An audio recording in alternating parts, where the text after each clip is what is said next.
आज इस पार्ट में हम क्या करने वाले हैं, टॉपिक को कंटिन्यू कर रहे हैं, जो कि हमें समझना है मेन पार्ट वो है हमारा माइक्रो इकोनॉमिक्स और मैक्रो इकोनॉमिक्स में डिफरेंस।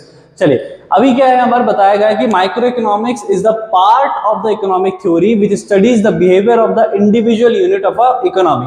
देखो माइक्रो इकोनॉमिक्स को हमारे पास समझना बहुत ज्यादा इंपॉर्टेंट है, क्योंकि हमारे पास माइक्रो इकोनॉमिक्स में जो टॉपिक्स हैं वो इंडिविजुअल लेवल्स को स्टडी करते हैं, ठीक है। और मैक्रो में क्या करते हैं, वो एज अ एग्रीगेट पढ़ा जाता है। एग्रीगेट का मतलब होता है यहाँ पे टोटल, और मैंने इंडिविजुअल का मतलब क्या बताया, एक एक चीज को स्टडी करना सेपरेटली, ठीक है।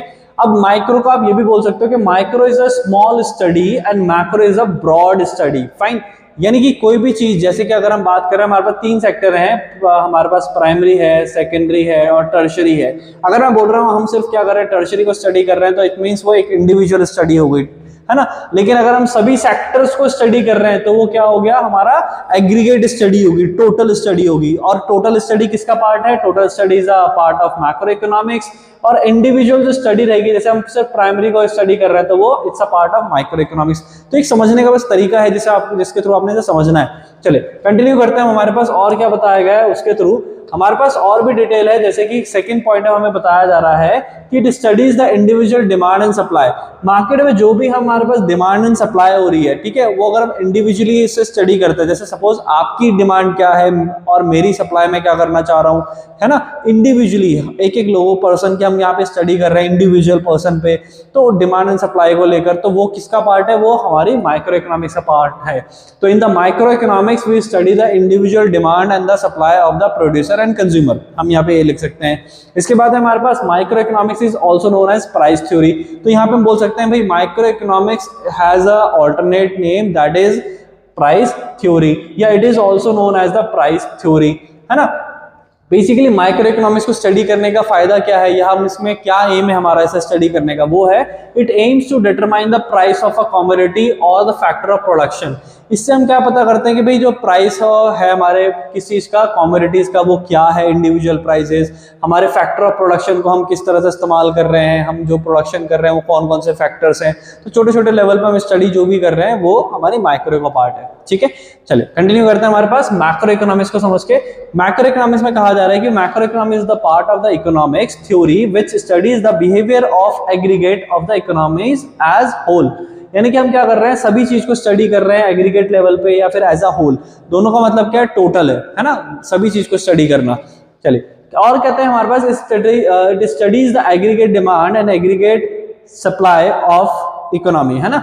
अब यहाँ पे डबल रिपीट हो गया, लेकिन ध्यान रखिएगा यहाँ पे है it studies the aggregate demand and aggregate supply. तो मैक्रो इकोनॉमिक्स में हम क्या कर रहे हैं, हम स्टडी कर रहे हैं टोटल डिमांड टोटल सप्लाई। यानी कि इस बार अगर हम पहले हम इंडिविजुअली बात करते भाई आपकी डिमांड मेरी डिमांड, है ना, अब हम दोनों की डिमांड की बात करी जा रही है एक साथ, तो वो हो गया हमारा मैक्रो का पार्ट, यानी कि एग्रीगेट, ठीक है। तो इस तरह से ध्यान रखिए। It is also known as the income and employment theory. Macro economics को हम क्या बोलते हैं, इनकम एंड थ्योरी भी बोलते हैं, ठीक है। इसके बाद हमारे पास it aims to determine the income and employment level of the economy. Basically यहाँ पे एम क्या मैक्रो इकोनॉमिक्स को स्टडी करने का, कि भाई हम इकोनॉमी की प्रॉब्लम्स को जान सकें, किस लेवल पे, कि भाई हमारे कितना एम्प्लॉयमेंट हो रहा है, मिल पा रहा है नहीं मिल पा रहा है, कितनी इनकम हम जनरेट कर पा रहे हैं। तो एक बड़े लेवल की बात हो गई, है ना। तो इस तरह से हम यहाँ पे काम कर रहे हैं मैक्रो इकोनॉमिक्स में। ध्यान रखिएगा आप जो 11th में इस वक्त आप क्या करने वाले हैं, माइक्रो इकोनॉमिक्स को 11th में पढ़ने वाले हैं, और जो मैक्रो इकोनॉमिक्स है ये आप 12th में पढ़ने वाले हैं, ठीक है। तो अपने बेस जरा अच्छे से क्लियर रखिएगा, ये हमारे लिए यूजफुल है। कंटिन्यू करते हैं अभी हमारे पास। अब दो तरह की इकोनॉमी का ये जिक्र कर रहे हैं, एक है सिंपल इकोनॉमी और एक है कॉम्प्लेक्स इकोनॉमी। तो सिंपल इकोनॉमी क्या है, इसको फटाफट से समझते हैं। सिंपल इकोनॉमी में कह रहे हैं कि भाई in the simple economy the income level of the people is low and their wants are multiple but not so enormous. यानी कि ये कह रहे हैं कि सिंपल इकोनॉमी है, उसमें लोगों की जो इनकम होती है वो कम होती है ना, लेकिन उनकी जो वांट्स है वो क्या होते हैं, मल्टीपल तो होती है, यानी इच्छाएं तो बहुत सारी हैं, लेकिन इतनी भी ज्यादा इनॉर्मस नहीं है, यानी कि जिन्हें पूरी करना ही करना है। In simple economy mutual interdependence is limited. कहते हैं जो इंटरडिपेंडेंसी है वो क्या है, कम है। अब इसको एग्जांपल से समझो। एग्जांपल क्या हो सकता है सिंपल इकोनॉमी का, जैसे आपने देखा होगा गांव में क्या होता है कि कई लोग क्या करते हैं, सारे काम खुद ही कर लेते हैं। उनके पास क्या है, उनका बिजनेस भी है उनके पास लैंड्स भी अवेलेबल हैं, ठीक है। इसके अलावा वो क्या कर रहे हैं, अगर उनके कपड़े फट गए तो खुद ही स्टिचिंग कर ले रहे हैं, तो सारे काम वो खुद ही कर ले रहे हैं ज़्यादातर। तो जब एक पर्सन क्या करेगा, अपना माइंडसेट अलग अलग काम में लगा के रखेगा, तो क्या उसकी इनकम वो बहुत ज़्यादा हाई होगी? नहीं होगी, क्योंकि वो क्या कर रहा है, अपने आप को एंगेज कर रहा है डिफरेंट डिफरेंट एक्टिविटीज में, है ना। तो जब वो कोई पर्सन ऐसा करता है तो उसकी इनकम लेवल लो हो जाती है।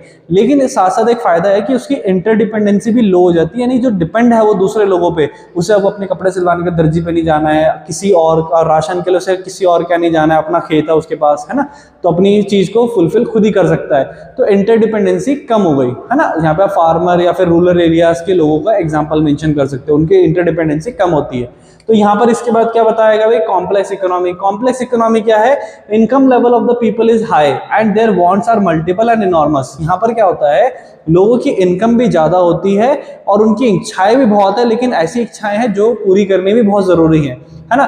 जैसे कि अभी आप क्या एग्जांपल देखा होगा आपने कि अर्बन एरियाज में जो लोग रह रहे हैं वो क्या कर रहे हैं, वो अपनी जॉब पे चले जाते हैं, अपना बिजनेस कर रहे तो बिजनेस ही कर रहे हैं, वो और किसी और एक्टिविटी में एंगेज ही नहीं है ना। तो वो क्या कर रहे हैं, बहुत फोकसली अपना काम कर रहे हैं, बहुत फोकसली अपनी अर्निंग कर रहे हैं।